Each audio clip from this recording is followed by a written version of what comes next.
podcast made by basketball fans for basketball fans. From the hottest takes, news, analysis, and passion for the sport that we all love, this is the Fast Break Pod with Finn James and Will Tremaine. Welcome into the Fast Break Podcast, the podcast made by basketball fans. For basketball fans, Finn James, Will Tremaine. We're back, episode 34, and oh my goodness, we have a jam-packed episode. The playoffs have arrived. They are. They're here. Every basketball fan's fantasy. Rejoicing around the world. We're very happy. There's so much to digest. Of course, we have the world news. We have some NBL news, free agency for the Australians and New Zealanders, of course. Sal's NBL, we can't forget that with the Fast Break Pod MVP. Who's going to win this week? Going into week 3, and of course we'll wrap the episode with the NBA playoffs. Plenty to talk about. Day 1. Essentially, and day 2 will be tomorrow, but obviously we record on a Sunday and this goes up on a Monday, so we won't be able to digest the games tomorrow, unfortunately, but we will do that. The best matchups took place today, so yeah, at least we're not going to miss those ones. If you want to skip to the NBA or anything in particular, down below in the description we have obviously time codes to everything if you want to skip through and listen to anything you prefer. But however, we will always start with a little bit of world news before kicking into some ANBL. So where are we heading to first, Will? Well, I'll let you get underway with a bit of happy news in the NRL scene. What's been happening with your Warriors, Finn? It's been a really good weekend of sport, other than the Clippers. However, we'll get into that later. The Warriors, who would saw this one coming? A 20-18 win over the Brisbane Broncos at home. Is that big? Yes, Is it? it is big. It's a big win. Very injured and I wouldn't say dismantled, but a chop and change Warriors side going into this one. Didn't expect us to come out on top. However, extra time, golden point. Luke Metcalf steps up to the plate, who was 1 for 5 on goal kicks on the night, and slotted over a 50-meter kick in the wet and windy conditions of Auckland last night to get a golden point victory over the Brisbane Broncos in front of a sellout crowd at Go Media Stadium. I didn't realise he was 1 for 5, Finn. You were talking this kid up to me like he was next SJ or something. He's very good. 1 for 5. I just think he was having a bad day on the tee. Okay. Had a try to his Came name up that when night. it counted though, eh? Oh yeah, ice in his veins, just stuck to it, and he hit the 50-meter penalty goal to get the win. Did you do the Metcalf time? Don't know. Don't think he did. But that was I think it was the 30th anniversary for the Warriors. I think it's been 30 years. 30 years since they played their first game against the Broncos back in 1995. Suffering. So they had some special uniforms on, and it was Adam Pompey's 100th game. So shout out Adam Pompey. Great history of rugby they have over their 30 years. Plenty of NRL grand finals and championships. No, Yeah, I think they have 1 or 2. I think 2 Really? grand final appearances. Any wins? No. But this is the year, guys. No, don't As say they that. say. Anyway, some real rugby. Super rugby. Shame. The Crusaders beat the Blues. If you Again. can already tell. Again. They're top of the table. They're doing very, very well. And the Blues are continuing to struggle. It's a sad sight to You watch. might miss the playoffs. But the one thing that they haven't had going for them this year that I think will be their saving grace is Will Tremaine hasn't been to a match so far. So once that happens, that turns around, who knows where their season's going to go. You're not going to go to a game, are you? Maybe not. But anyway, Force Hurricanes, 17-all. Chiefs beat the Highlanders 46-10. Jesus. Absolute whooping. Brumbies, 24-0, held out against Moana. That's a bit poor from them. I thought they were really on a bit of a roll with Artie Savia. I think he's still early on my player of the year. Top of the table for me. Fiji and Drua, 28-14 win over the Waratahs Good at win. home. Good win Always for them. seems to be a fortress for them with their home crowd behind them. Yeah. And as you mentioned, Crusaders, 25, Blues, 22. Yes, sir. We'll bounce back for another Shout week. out James O'Connor. Slotted the kick over for the win on the Hooter. Bloody Aussie. Anyway, a bit of footy to wrap up, Finn. Yeah, the Wellington happened? Phoenix lost 3-2. No one really cares. They've had a shit year. But Auckland FC got a 2-0 win over Melbourne victory in Melbourne. They're 6 points ahead of Melbourne City, who got a 2-2 draw, against the Western Sydney Wanderers, I believe. But that top of the table should be secured. I think we just need to not lose both of our last two games. I think if we draw next week, or win next week, I think they Top of the table. secure the Premier's plate, and then we'll have a home semi-final. Mate, we're going to have to go to that. Probably First year. probably already sold out. True, it is. And it hasn't even happened yet. That's probably sold out. Good point. I didn't think of that one through. Yeah. Anyway, moving on. NBL. A few Ooh. big signings here, specifically for the Breakers. Yes. A couple other Kiwis who have signed in the league. Yeah. Well, one, really. Taylor Britt, 2-year deal. Rob Lowe, 1-year deal. 2 Kiwis coming into the team, keeping that theme going of building up our Kiwi players. Literally only Kiwi signings so far, other than the Sean Bairstow. Which is... He got, I think it was a player or team option or mutual option. He's So- the only Australian, I think. I mean, it's great to see. It's what we wanted to see. But we also we want to see a big splash with those import I spots. think there's one. I think there is one local spot left on the Breakers. And there should be, what, 2 imports? 3. There's still 3. Well, 3 'cause Taco, Taco's gone. I'm assuming highly likely. Yeah, I'm thinking especially with Rob Lowe coming in now on a 1-year deal. You'd think. There's no way Taco. Sam Ananga's coming back. I think we got that big man depth. Maybe a Yanni Wetzel, as you mentioned. Please! Oh my God, Yanni, please! But they've got another mastermind brain coming into the organisation to He's help back. think it out. He's back. Judd Flavel, 2-year deal as assistant coach. So I that's don't know big time. how he's got time for this. He is the All Blacks head coach. He just loves basketball. I guess when you love basketball, you just want to be around the game as much as possible. I mean, he was in the Breakers organization for the longest time as well, before heading and taking the Rams head coach role, and then obviously to All Blacks now. Big. This is important, I think. Him matched with they released the entire coaching staff other than Pateri Copen. I don't know if you Pateri's saw coming that. back, though. Pateri's re-signed, but everyone else was released. They did a great job, in my opinion. They'd been there through Dan Shamir, I think, and Modi May. Oh, Modi May, I think he came. Most of those assistants came in. But Judd Flavel on a 2-year deal as an assistant coach. I think that the only reason he's come back is because Taylor Britt signed a 2-year deal. Because Canterbury Rams prospect. Judd Flavel absolutely loves Taylor Britt Yeah. Which, I mean, is expected. He's coached him down there in Canterbury. So for a number of years now. Yeah. And yeah. It's a great signing, though. be fair, Couple other signings as well. Yeah. Dylan Windler, 2-year deal. This is a great pickup for Perth. They a need to really keep good that. re-signing. Yeah. They retain Christian Doolittle on a 3-year deal and Dylan Windler on a 2-year deal. I mean, he had a bit of a rough year last year. There's no sugarcoating it. He was but great in the playoffs, though. with Bryce Cotton also not coming back, there's going to be more opportunity there in Perth. So I think- I'd expect to see him take a step up from how his game was last year, especially with that playoff I performance. thought, yeah, like I said, really good in the playoffs. I think he's got a load of experience. I think it was his first season in the league, so now that he's got, 1 season under his belt and he has 2 more on his contract, I think this is a great signing, especially with Doolittle coming back on that 3-year deal as well. I think this is a really good move in the right direction for Perth.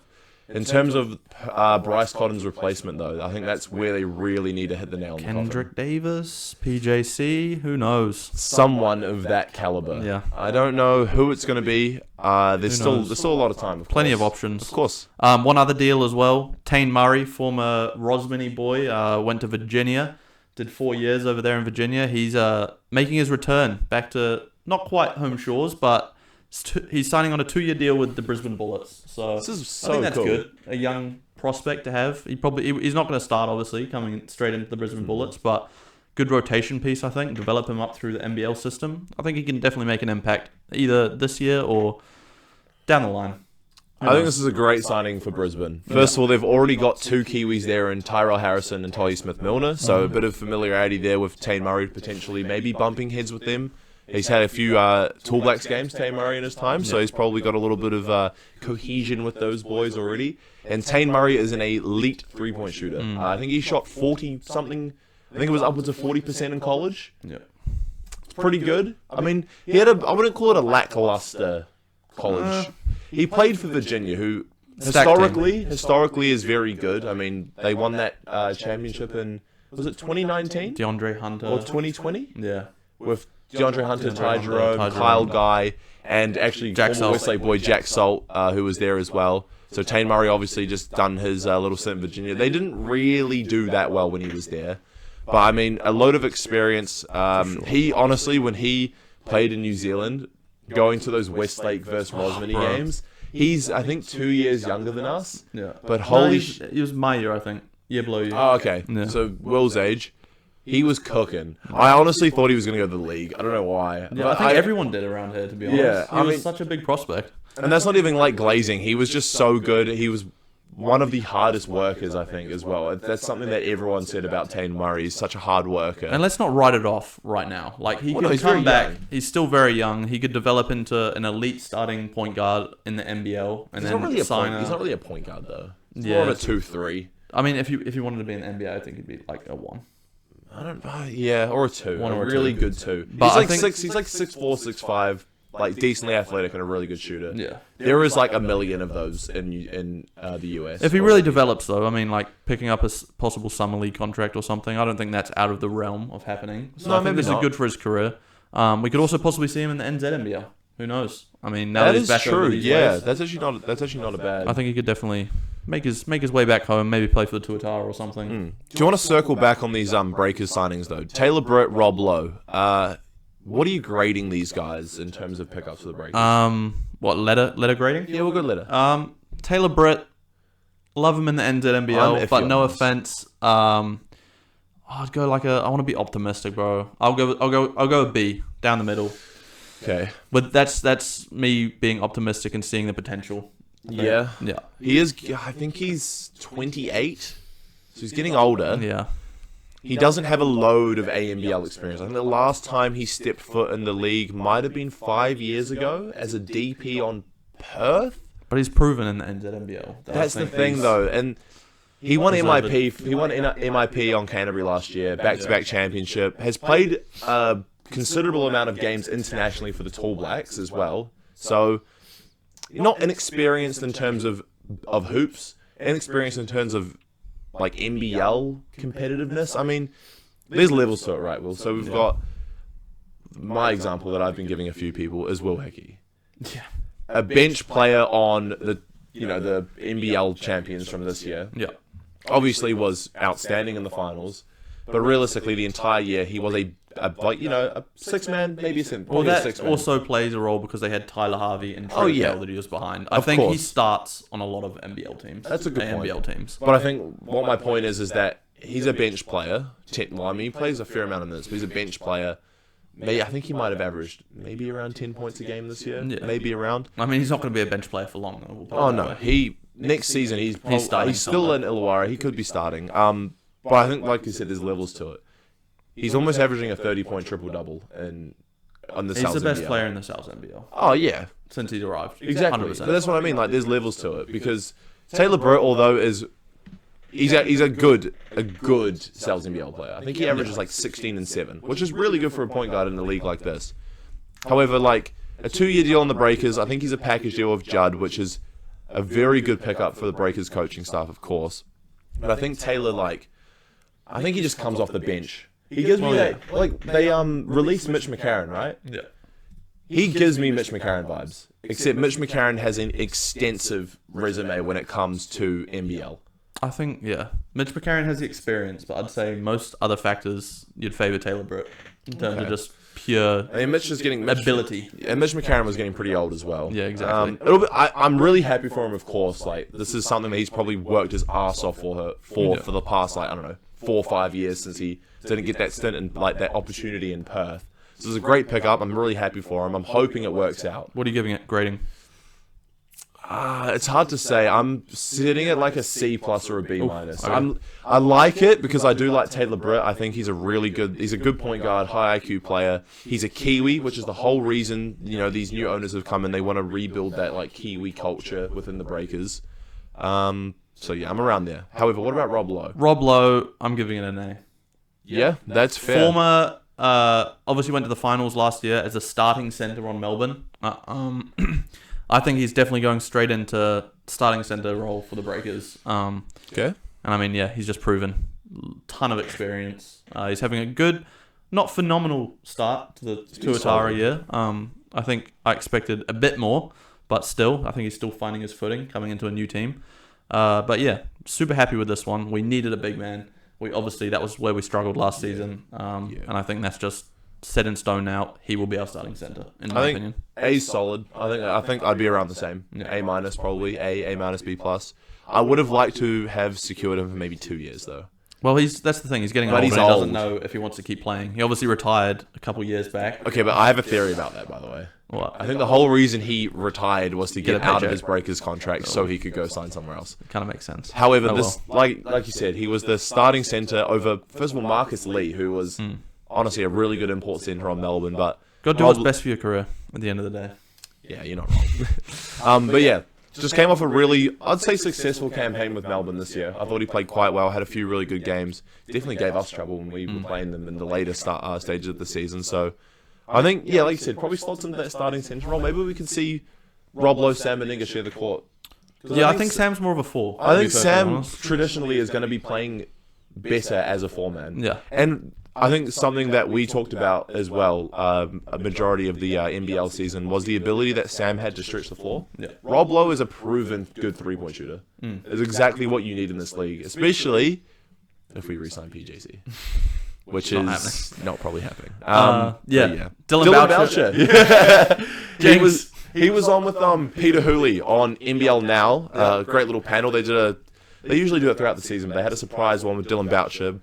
A bunch of good grabs and like just good things that Dylan Boucher said. First of all, one of the most notable things was he said they've reached out to every single Kiwi that isn't currently playing in New Zealand or Australia and have talked to them directly or with their agents. So that includes Yanni, that includes Finn, that includes someone like an Isaac Fotu who plays in Japan. Does it include Steven Adams? Yeah, not every Kiwi, mate. But yeah, there'll be like obviously other Kiwis around the globe who are playing in their respected countries where they've tried to reach out to them, which I think is what they've been trying to do, and I'm happy about it. Yeah, obviously. Great news. And also something else that Dylan said, I don't know if you saw, in terms of our import signing, Peter Hooley asked about Parker Jackson Cartwright, and he is at the top of the list. Yeah. He's at the top of the list. Dylan did say that they've been actively talking with PJC's agent. However, I think It doesn't matter if he's at the top of our list. No. The bottom of our list. He's not coming back. Let's move on. Find someone new and rebuild this team. Do you know what? Why do you think though? He's just gone, bro. He doesn't want to do another season after last year. Just the mess that we put him through. And the 5-game He's not coming suspension, back, bro. yeah, it's a good point. I'm optimistic. I'm so optimistic, but I Finn's think being the optimistic one for once. yeah, it's funny because you were so optimistic for the whole Breakers season, but I think he's having where is he playing at the moment? I think he's in Lithuania.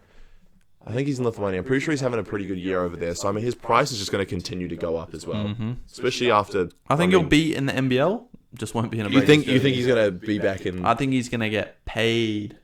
Yeah. That Bryce Cotton money that they had set aside for Bryce Cotton, that's they're going not to paying him PJC or what's his name, Kendrick Davis.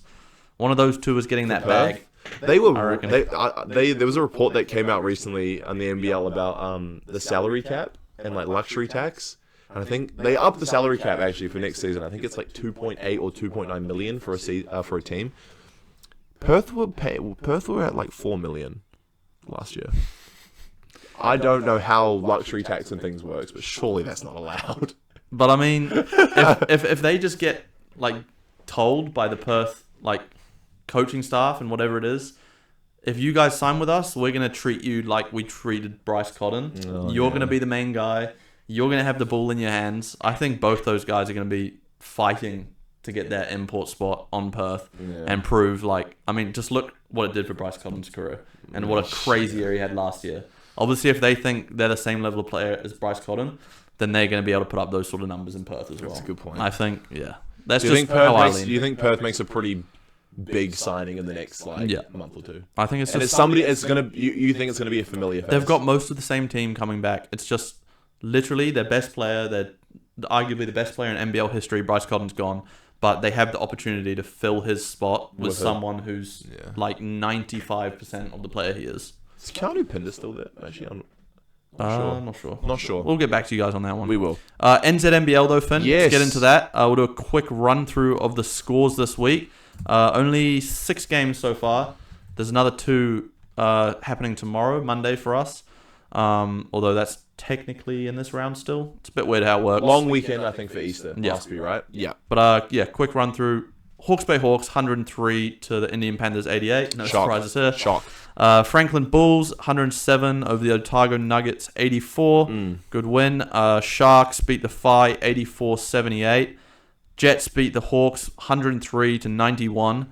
The Southland Sharks blew out Franklin. Did not see this one coming. 114 to 71. This was in Franklin too. Yeah. This was in the stock. I don't think anybody had whatever the plus the line was on the Sharks on the TAB. wouldn't have been That that. was They would not have probably, been at. I doubt they would have even been favourites. No, they going wouldn't, into this. especially how Franklin been playing and they were at home. Yeah. And then to wrap up the week, a really close game. OT. Canterbury Rams 108, Otago Nuggets 107. Damn. Great game. That was a great game. And the two games that we still have to come, we have the Auckland Tuatara versus the Taranaki Airs tomorrow night. And, of course, there is also another game on the same day, Easter Monday. Hoops. We love it. Sells and BL.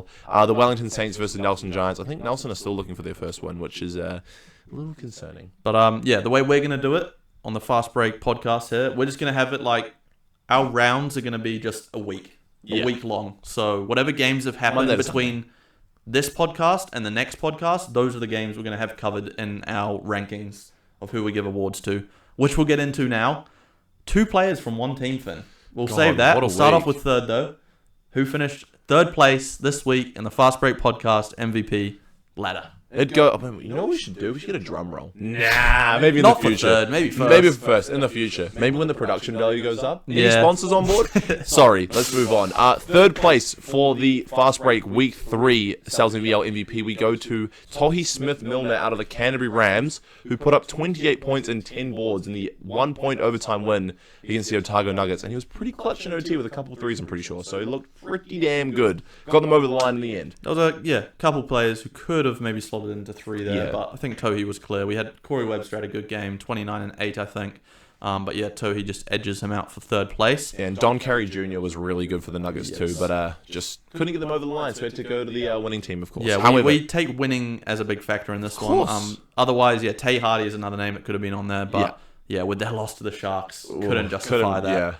Yeah. Speaking of the Sharks, number 2 and number 1, this was so hard to we differentiate. could barely between the two. split it. It was Both players from the Sharks, both put up very similar stats across the board. if we could have given 1A and 1B and 3 points each, We would have. potentially could have, but We're can't- sticking to it. for the sake of the rankings Yeah. for this MVP ladder that we have going on for the rest of the season. We couldn't do it. Maybe these two guys will see this clip and they'll have a little discussion in the locker room over who should have really come out as number 1. But the 2 players are Kalen Boone and Josiah Alec of the Southern Sharks.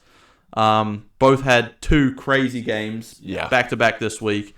Kalen Boone had 26 and 10 against the Phi and 31 and 9 against the Bulls. And then he was second place. He was second place. We just gave the nudge to Josiah Alec. He had a couple less points overall, but more rebounds, more assists, and slightly more efficient. He had 27 and 13 against the Phi and 26 and 13 in the blowout win against the Bulls. So very impressive. Very close. Very impressive. 2 teammates, Southern good, Sharks, 1 and 2. Also very good to see Southland get a few more wins under the belt, who have, struggling a little bit. And if we have a look at the ladder as well, Wellington sit up top, 6 and 2 tied with Canterbury, but it's still really top, really like close around the top. Franklin, they had got that win over the Sharks, even though the blowout, they would be sitting at top in 7 and 2, but watch out for the Auckland Tuatara, still undefeated since acquiring Rob Lowe and Will Hickey. Yeah. So we might have to also do a little bit of a table update on the Fast Break podcast MVP. Who's sitting where? The point system. We could keep it to the end. Yeah, it's going to be a real motivation for these players following along. Seeing where they are on the Fast Break podcast MVP ladder. Hey, life or death, in my opinion. Man, it's really going to motivate them. I think it's a generational thing that we've come up with here, Finn. I think the Sal's NBL should sponsor us, to be perfectly honest. Yeah, and I think the trophy they're going to receive at the end of the year is it's quite worth it too. Yeah, we're going to be handing that to the winner individually. At their house. Yeah, so...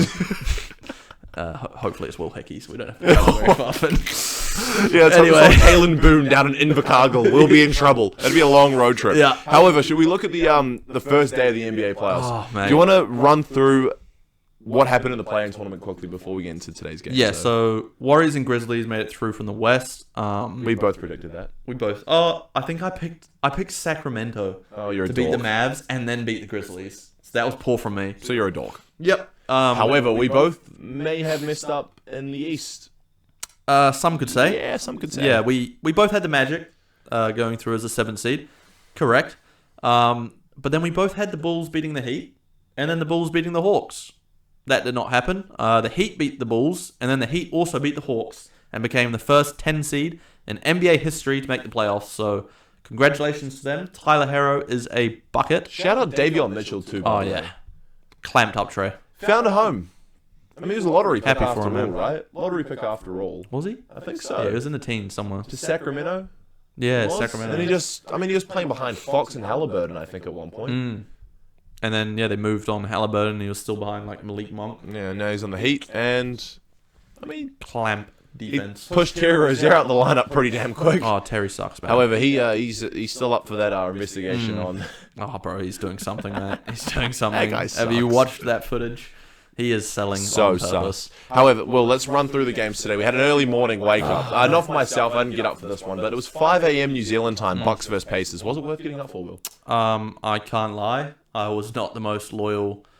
I mean, I'm a Blazers fan, but I'm course you are. supporting the Bucks in the playoffs because of Because Dame. of one man and one man. But yeah, I couldn't do the 5 a.m. Especially we had a bit of a late night, so I couldn't do the 5 a.m. start. I got up at around, I think it was 6, just at the start of the second half. So I got to watch some of the game.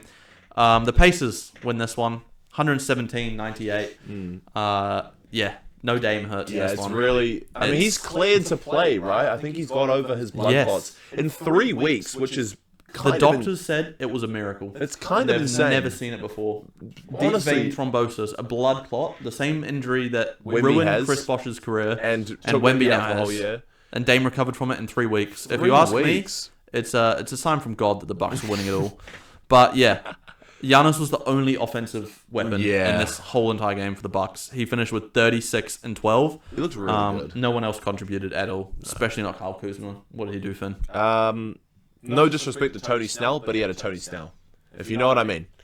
Zeros across the board, and I think 2 minutes. 22 minutes of play. Nice one, Kuz. AJ Green was the AJ second Green highest says just scoring like Buck. that's how you know you're down bad. 15. Yeah, they obviously they've said Dame's gonna be back for game 2 or 3. Honestly, he needs to be back for game 2 Yeah, because trouble. I don't think the Bucks win game 2 if Dame's not on the court. They are in Indy though, so it's Yeah. like It's all right. They can afford the loss. yeah, it's hard. It's hard to win on the road in the playoffs. Everyone knows this. So yeah, I think know. ideal situation for the Bucks is had they won this game, they would have kept Dame out and they would have just kept Yeah, him I out think until they you're lost right. the game I think and then you're brought him right. back. But yeah, he's got to come back for game 2 now because they need the offense. The standouts for the Pacers, Siakam, 25 points and 7 boards. Of course, Halliburton struggled to score, but dished out 12 dimes. as he does. And then Nemhard stepped up big with 17, 4, and 5. Solid So kind of game, across the board for the Pacers, and they got the job done at home. So congratulations to them. Clippers Nuggets, Finn. Take it away. What happened? I needed to check my heart after this one, team. Not a lot to say. 110, 112. Overtime loss, sorry, for the Clippers. And Overtime win for the rest of us. Yeah. Up the Nuggets. Yeah. Jokic cries like a baby every second call. Nah, I'm kidding. He's still one of the best players in the world, if not the best player in the world. This was a hard game to watch. The Clippers are, they're known to go on runs and then blow leads. That's kind of what happened in this one. I think we led by 15 at one point, and we were rolling. We led like the entire game. We until led the fourth quarter. we led the entire game until the fourth quarter. James Harden had 15 first quarter points. I thought he was going to have a huge game. Went scoreless until about halfway through the third quarter. Ended with 32 and 11 though, so he still played well. Phenomenal year. He's had a great. I mean, it's one of his not his career best, obviously, but since leaving the Rockets, I reckon this is one of his best years. Yeah, Probably 100%. his best year. I think the lack of stamina. It seemed they just lost a bit of energy in that fourth quarter, and that really just speaks to the Denver Nuggets having that massive altitude advantage. Being in Denver, I'm not sure. Don't quote me exactly, but I think it's 8,000 feet above sea level. That's ridiculous. Which is crazy. and they train there, they play there. All those guys are used to it. So I mean, when another team comes from sea level, especially like LA, they're not used to that altitude and they fatigue, and that really showed in this one, in my opinion. Especially in the fourth quarter when you see, I think in the last, including overtime, I think the last, I'd say 8 minutes of game time, the amount of offensive rebounds that were dragged down from the Nuggets really hurt us. We were getting the stops, just could not grab a rebound at all. And I think, like you said, the altitude just ran out a bit of gas, I think. We almost were there, except that silly turnover from Kawhi, that Jamal Murray poked the ball loose off the side of him. And then we had a chance to tie it up, and Westbrook just absolutely bamboozled James Harden on the inbound. Yep. Someone told me he now has the most clutch shots made from a point guard in NBA history. That is ridiculous. Something crazy like that. Like our whole defensive plan down the stretch. Shout out Van Gundy. Leave Westbrook open. Hit a very clutch three. I got to hand it to him. He did very well. He made so many extra plays for the Nuggets down the stretch. So many O-boards, steals, just deflections, everything. What were some other players that stood out in this one, Finn? Well, Kawhi Leonard was good. Yeah. 60% from the field. I think he had 22 points. Yep. He needs to be shooting at least like 23 shots a game, I think. For you to win, for sure. For us to win. Zubac, once again, 21 and 13. I think he had like 8 straight points to start the game. Was looking great. In my opinion, he did an okay job on Jokic. He's the best player in the world, after all. He didn't do his job on the defensive rebounds, though. That's just what stood out to me. That's true. The Nuggets were getting anything they wanted, especially in that fourth quarter. Actually, Aaron Gordon, bro, he was cooking. Honestly, no one else really stepped up. Chris Dunn defensively, got to give my shout out to Chris Dunn. He was trying his heart out. Was causing some mischief amongst the boys down the stretch, getting deflections, getting tips, but like we just couldn't regather the ball. Like you said, just a bit of effort, I think, because of how tired we probably were. Norman Powell, since returning from injury, I bought his jersey because I just love him. He's had such a good year, but man, since his injury, since Kawhi came back, really. Yeah, but it's hard. He'd be a fourth option on our team with all the boys firing. He needs to come off the bench. But he's just not looking like he. Obviously, he's not going to be able to look like he did. He can't get in rhythm as a scorer and things. But he's just not. He only had 12 points in this one. Didn't shoot the greatest, and I don't know. I'm leaning towards potentially Tyronn Lue shipping Norman Powell off to the bench and starting Derrick Jones Jr. I think that's the smart move. Bring in some defense. Yeah. Bit of height, bit of length, Bit of athleticism. and then give Norm more of an opportunity to score off the bench. It is hard though because he has to share that bench role with Bogey if he does. Yeah, but And Bogey also struggled today. Over 3 from the field, foul trouble. Oh, I have written down Ben Simmons. Lol. It's just funny watching him play playoff basketball in the Big 2025. Crazy. Aaron Gordon was so good, man. And Christian Brown had a very clutch 3 against us in OT. But Jokic obviously led the way for the Nuggets. Course. 29, 9, and 12. Yeah, near triple-double. And Jamal Murray, 21, 9, and 7. He was very inefficient, though. Yeah, very inefficient, but near triple-double. So, they got the job done at home. I've also said here, home court is a massive factor in this series. Oh, yeah. Ben. I think if the Clippers can get one win in Denver, I think they win this series in 7. I know I predicted Denver, but that's because of the home court advantage, and I don't see them dropping a game at home. If the Clips somehow manage to snatch away that home court advantage, I think they can get the job done. This was such an important game, man, honestly. I don't know. Got another one. I don't reckon we lose a game at Intuit Dome, to be honest. That's what I'm saying. I think this series is the most important of home court advantage. It was also crazy. I know we spent a lot of time on this series because they're my team and all, but it was interesting to see how many experts have given the Clippers the series. Yeah. I didn't see many in a most recent, might have been ESPN. I mean, all the factors were going against the Nuggets, right? They'd just fired their coach. They seemed to be in shambles. They'd said somewhere that MPJ was just going to go out there and shoot whatever he wants and have fun. I read that somewhere. But at the end of the day, what these experts were forgetting is that they have Nikola Jokic on their team. The best basketball player in the world. And he can single-handedly win a game for the Nuggets whenever he wants. So Game 2 on Tuesday. It's going to be great. Best series so far, for sure. Yeah, it's going to be interesting. I just need Kawhi to have one of those games. James Harden was very good as well. I think we can win these games. I think we can win the series. Stay confident in your team, Finn. I am. I definitely am. I mean, look, a 2-point loss against the Nuggets at their home court in overtime. Yeah. And you led most of the game. Yeah, exactly. There's a lot of positives to take away, but we'll move on. Pistons, Knicks. Pistons 112, Knicks 123. Were you giddy? I'm not gonna lie, I was starting to brag to all the boys. The Pistons were up in the fourth quarter in this one by like 10 points almost, and I was like, I told you, the Pistons are winning this series. And then Campaign came on, went on a bit of a run. The whole team went on. I think it was like 33-11. I saw 25-0 at one point. Yeah, crazy 25-0 run by the Knicks. And they obviously get the job done, but there's some positives to take away from the Pistons. Obviously, they kept this game close for the majority of it. Cade also struggled, so I'd almost take that as a positive that he struggled and he still kept it close. Yeah. He finished with 21 and 12 assists, inefficient scoring. But Tobias Harris led the way for them with 25. Very efficient. He's solid. Great player. As for the Knicks, Karl Anthony Towns, 23 points, 11 rebounds. Jalen Brunson, 34 points and 8 assists. And like I mentioned, Campaign, 14 off the bench. Yeah. 5 for 7 shooting, I think. Bit of a God, he spark. annoys me, though. Great His jump shot is disgusting. Him on the Suns, when the Clippers matched up against them in the 2021 playoffs, man, Campaign, man, he had a death wish from I want him. Ugh. Whoa. Nah, Okay. death wish is a bit far, but Chill out. Moving on. nah. Wolves, The Lakers. last game of the day, honestly, I thought the Lakers would have had this one in the bag, but holy shit did the Wolves play good today. That's an understatement. 50% from 3, and their whole supporting cast was just so good. Franchise playoff record, 21 threes for Minnesota in this one. It's a and franchise they playoff couldn't record? miss. Franchise playoff record. Yeah.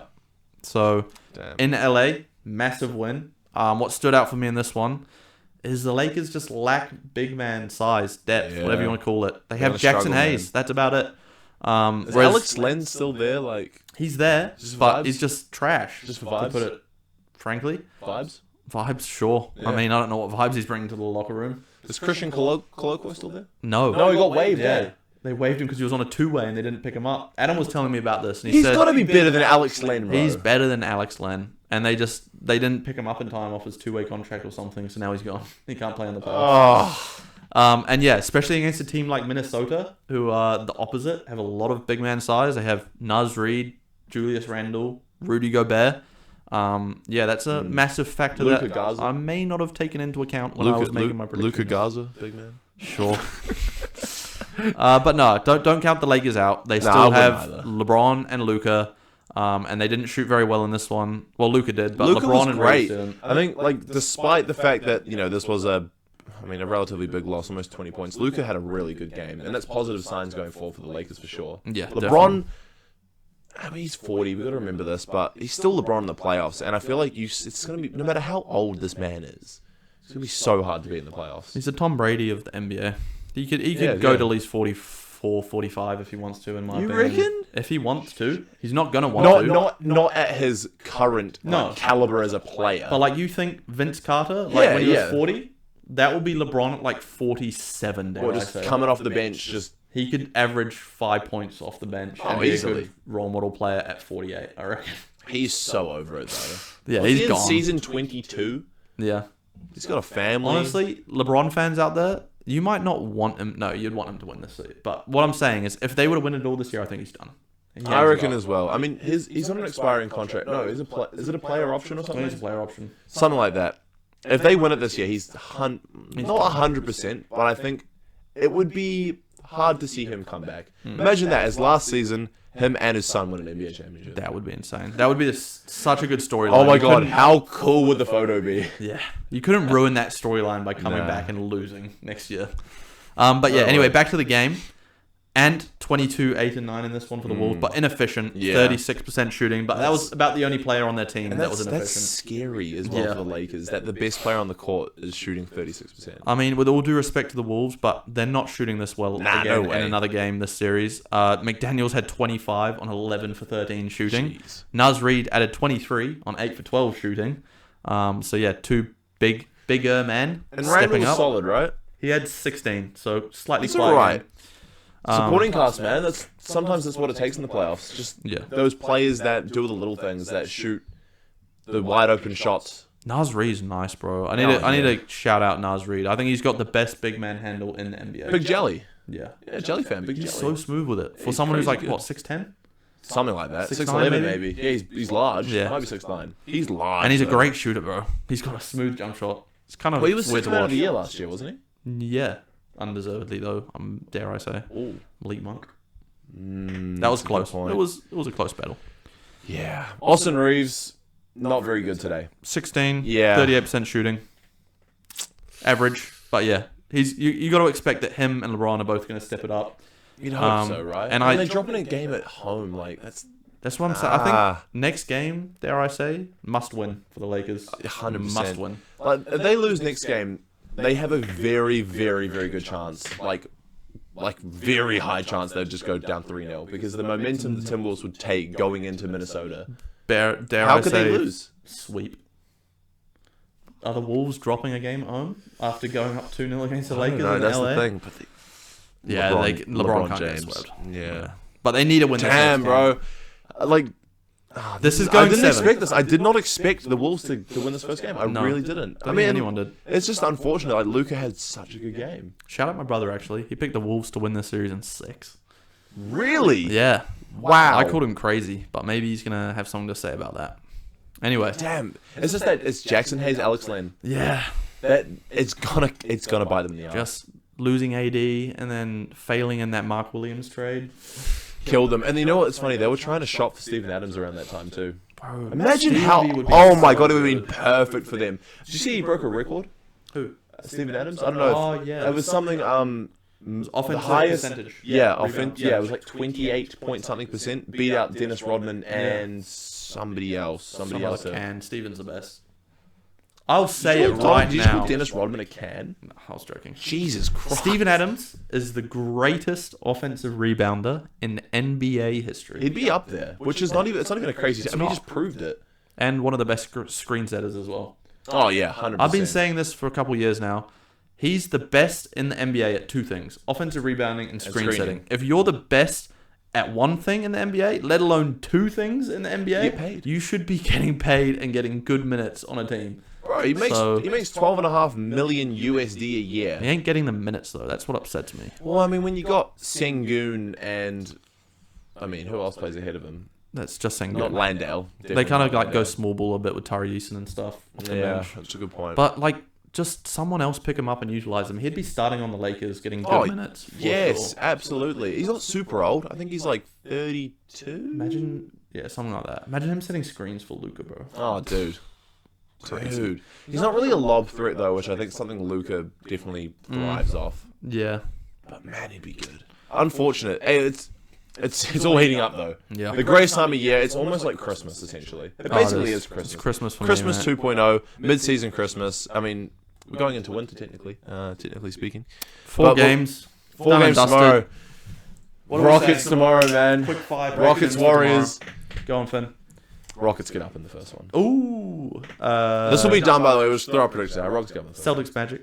one. Celtics. What's the other one? Heat Cavs Cavs. and Grizzlies OKC. OKC. Okay. I'm going OKC, Cavs, Celtics, and Warriors. Ooh. Warriors. I mean, I'm picking the Warriors to win the series. They're going to have to win in Houston at some point. I think Yeah, it's game true. 1. Okay.